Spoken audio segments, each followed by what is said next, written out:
Welcome to Pro Tips. Please like, share and subscribe.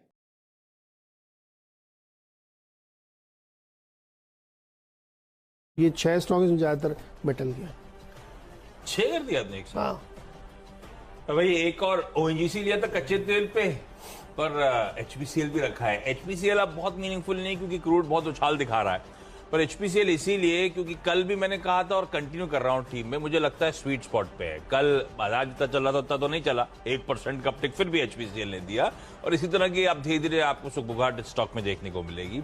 और वो multiple tailwinds है, repetitive हूं लेकिन क्या करूं, वही खबरें हैं। आज फिर सुबह 80 पैसे प्राइस पेट्रोल और डीजल के बढ़ा दिए गए हैं, तो वो धीरे धीरे करके वो एक्सेसेस पूरी तरह से पास ऑन हो रहे हैं।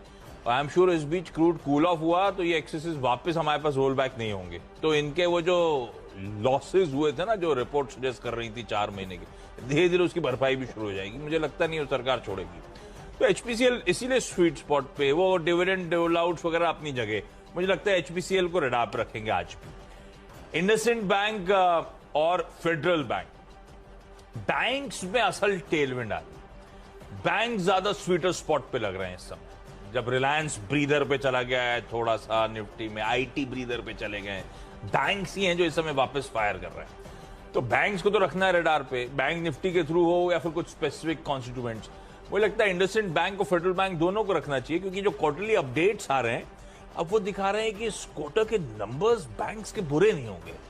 वो खैर एचडीएफसी बैंक के रिजल्ट क्वार्टर अपडेट से पता चल ही गया था, पर हमने उस पर बहुत मीनिंगफुली रिएक्ट नहीं करा क्योंकि खबरें बड़ी आ गई थी। इंडसइंड बैंक का Q4 अपडेट कहता है कि लोन ग्रोथ बहुत सॉलिड पिकअप होती हुई, डिपॉजिट्स में 15% का उछाल है। हालांकि डिपॉजिट में उछाल तो आप कह लीजिए पिछले कुछ क्वार्टर्स के लोज पे आ गया है। एडवांसेस 15%, 13% के आसपास का इजाफा है। ये एडवांसेस जो हैं, जो मैं कह रहा था लोन ग्रोथ सॉलिड हो रही है, 9 क्वार्टर्स जो पिछले आप बैकट्रैक करके देखेंगे तो सबसे अच्छा परफॉर्मेंस देखने को मिल रहा है। कासा 42-43% पे आता हुआ, जो मेरे ख्याल से 2.5-3 साल में सबसे बढ़िया कासा है। तो रिजल्ट्स बुरे नहीं आएंगे, एटलीस्ट ये क्वार्टर अपडेट्स तो हाईलाइट कर रही है। फेडरल बैंक दूसरी तरफ, ये ज्यादातर एक्सपर्ट्स का मिड कैप बैंकिंग में सबसे प्रेफर्ड पिक है, वो तो आपने चैनल पे कई बार सुना होगा, तो वो एक कंफर्ट देता है पहली चीज। फिर Q4 के अपडेट जो आए उसमें दिख रहा है कि deposit momentum Q1Q solid pickup हुआ, और ये back to back third quarter है जब इस तरह से डिपॉजिट मोमेंटम पिकअप होता हुआ नजर आ रहा है। इसका कासा रेशियो 27 तिमाहियां, 4.8 होता है ना, 8 साल में सबसे ऊपर है, 27 क्वार्टर्स का ही इस तरह से मोमेंटम पिकअप हुआ है। डिपॉजिट्स 5.25% का उछाल, एडवांसेस में 9.5% की ग्रोथ, तो नंबर्स अच्छे आने वाले हैं। फेडरल और इंडसइंड बैंक दोनों दिखा रहे हैं, हाईलाइट कर रहे हैं।